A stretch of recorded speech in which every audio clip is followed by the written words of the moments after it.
Hi friends, तुमच्या सर्वांचं स्वाद रेसिपीमध्ये अगदी खूप मनापासून स्वागत करते। मी मागच्या काही महिन्यापूर्वी खानदेशी पद्धतीने वांग्याची भाजी कशी करायची ते व्हिडिओज टाकला होता।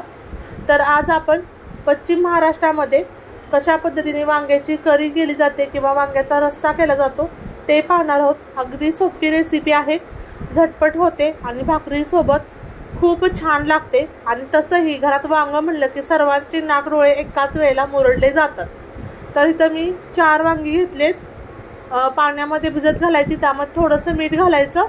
त्यानंतर मसाला करून घेऊयात। कढईमध्ये खोबरं घेतले 2 चमचे, 1 चमचा तीळ घ्यायचं, 1 चमचा जिरं घ्यायचं आणि 1 ते 1.5 चमचा शेंगदाणे घ्यायचं। तीळ घेणं अगदी ऑप्शनल आहे, पण तिळामुळे आपली भाजी दाटसर होते। सोबत तिळामध्ये खूप चांगले घटक असतात जे आपल्या बॉडीला विटॅमिन्स मिळतात आणि आपल्या हाडांना मजबूती मिळते।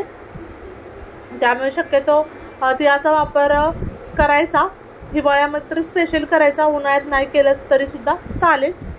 तर तुमच्या एक लक्षात आलं असेल की पश्चिम महाराष्ट्रामध्ये मोस्टली भाज्यामध्ये शेंगदाणा वापरलं जातो।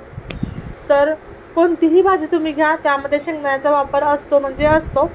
आता आपलं हे जे मसाला आहे तो छान असा ब्राऊन कलरचा झालाय, मंद गॅसवरती मी परतून घेतलाय। तर तो करपण्याची शक्यता असते पटकन, त्यामुळे मंद गॅसवरती हा मसाला भाजून घ्यायचा। आणि आता आपण यामध्ये आणखी थोडेसे काही लसणाच्या काही पाकळ्या टाकलेल्या आहेत, थोडंसं मीठ घातले चवीपुरतं। त्यानंतर आपला कांदा लसूण मसाला जो घरी आपण भाजीमध्ये घालतो तो, त्यानंतर हळद घालायची, त्यानंतर बेडगी मिरची पावडर घातलेली आहे फक्त कलर छान येण्यासाठी, आणि कोथिंबीर। आता हे सर्व छान असं वाटण तयार करून घ्यायचं।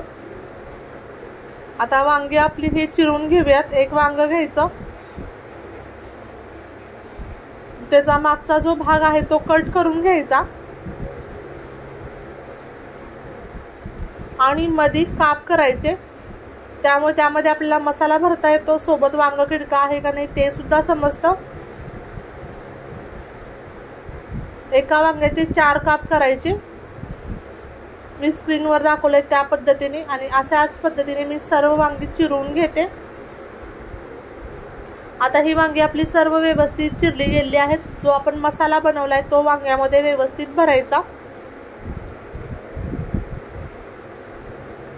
आता मी स्क्रीनवर दाखवते त्या पद्धतीने एकदम टच्च असं वांग भरून घ्यायचं, कारण नंतर आपण त्यामध्ये पाणी ओतलं की त्यातला थोडासा मसाला असा बाहेर निघून जातो।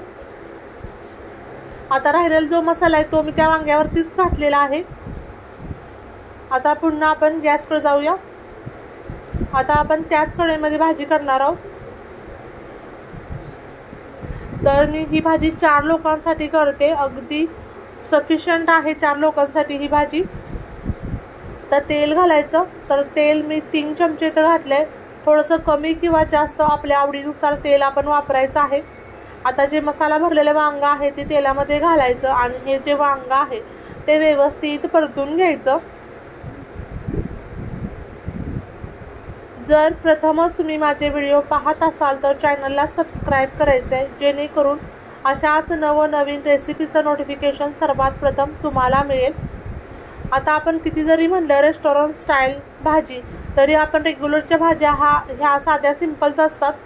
त्यामुळे मी आता ह्या महिन्यात जवळजवळ सगळ्या रेग्युलरच्या भाज्यांचा व्हिडिओ अपलोड केलेला आहे। आता जो मसाला आहे तो सुद्धा आपण घालायचा आणि वांग आणि मसाला व्यवस्थित परतून घ्यायचा। आपण आधीच जर मसाला टाकला असता वांग्यासोबत तर आपला हा मसाला करपला गेला असता, त्यामुळे मी आधी नाही टाकला। आता आपल्या वांग्याला व्यवस्थित तेल असं सुटलेलं आहे। आता आपण यामध्ये पाणी घालायचं आपल्या गरजेनुसार, तर मी गरम पाण्याचा वापर शक्यतो करते।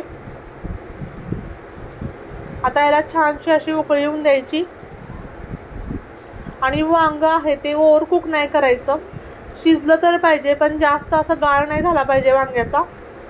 वांग हातामध्ये धरून खाता आलं पाहिजे। आता याला छानशी अशी उकळी आलेली आहे। आता 5 ते 6 मिनिटं आपण हे वांग मंद गॅसवरती व्यवस्थित शिजवून घेणार आहोत। तुम्ही बघू शकता खूप छान आपल्या वांग्याला तरी आले। आता 5 ते 6 मिनिटानंतर आपलं वांग हे शिजलंय आणि खूप छान टेस्टी ही पश्चिम महाराष्ट्र पद्धतीने वांग्याची करी तयार झालेली आहे। मस्त असा कलर आहे, थिकनेस सुद्धा छान आलेला आहे आणि कट म्हणतो ना तो कट सुद्धा आलेला आहे।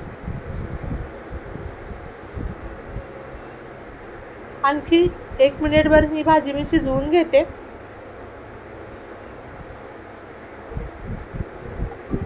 एका भांड्यामध्ये आपण वांग्याचं कालवण काढून घेऊ। तुम्ही थिकनेस बघू शकता, कलर अमेझिंग आलाय आणि टेस्ट सुद्धा भन्नाट झालेली आहे। पुन्हा भेटू अशाच नवनवीन आणि जायकेदार रेसिपी सोबत। तोपर्यंत बाय बाय।